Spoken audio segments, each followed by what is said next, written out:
شروع اللہ کا نام لے کر جو بڑا مہربان نہایت رحم والا ہے۔ اب اللہ نے ایک کوا بھیجا جو زمین کریدنے لگا تاکہ اسے دکھائے کہ اپنے بھائی کی لاش کو کیسے چھپائے۔ کہنے لگا، ہائے کمبختی، مجھ سے اتنا بھی نہ ہو سکا کہ اس کوے جیسا ہی ہوتا کہ اپنے بھائی کی لاش چھپا دیتا۔ پھر وہ پشیمان ہو گیا۔ اس قتل کی وجہ سے ہم نے بنی اسرائیل کے ذمے یہ بات لکھ دی کہ جو شخص کسی کو ناحق قتل کرے گا، یعنی بغیر اس کے کہ جان کا بدلہ لیا جائے یا ملک میں خرابی کرنے کی سزا دی جائے، تو اس نے گویا تمام انسانوں کو قتل کیا، اور جو ایک انسان کی جان بچا لے تو گویا اس نے سارے انسانوں کو زندگی دے دی۔ اور ان لوگوں کے پاس ہمارے پیغمبر روشن دلیلیں لا چکے، پھر اس کے بعد بھی ان میں بہت سے لوگ ملک میں زیادتیاں کرنے والے ہیں۔ جو لوگ اللہ اور اس کے رسول سے لڑائی کریں اور ملک میں فساد کرنے کو دوڑتے پھریں، ان کی یہی سزا ہے کہ بری طرح قتل کر دیے جائیں یا سولی چڑھا دیے جائیں، یا ان کے ایک ایک طرف کے ہاتھ اور ایک ایک طرف کے پاؤں کاٹ دیے جائیں، یا ملک سے غائب کر دیے جائیں۔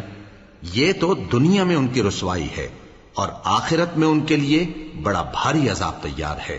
ہاں، جن لوگوں نے اس سے پیشتر کہ تمہارے قابو آ جائیں توبہ کر لی، تو جان رکھو کہ اللہ بخشنے والا ہے، مہربان ہے۔ اے ایمان والو، اللہ سے ڈرتے رہو اور اس کا قرب تلاش کرتے رہو، اور اس کے رستے میں جہاد کرو تاکہ کامیاب ہو جاؤ۔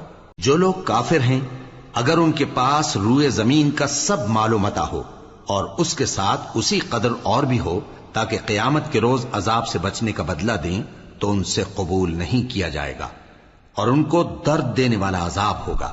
وہ چاہیں گے کہ آگ سے نکل جائیں مگر اس سے نہیں نکل سکیں گے، اور ان کے لیے ہمیشہ کا عذاب ہے۔ اور چوری کرنے والا مرد اور چوری کرنے والی عورت، ان کا ایک ایک ہاتھ کاٹ دو۔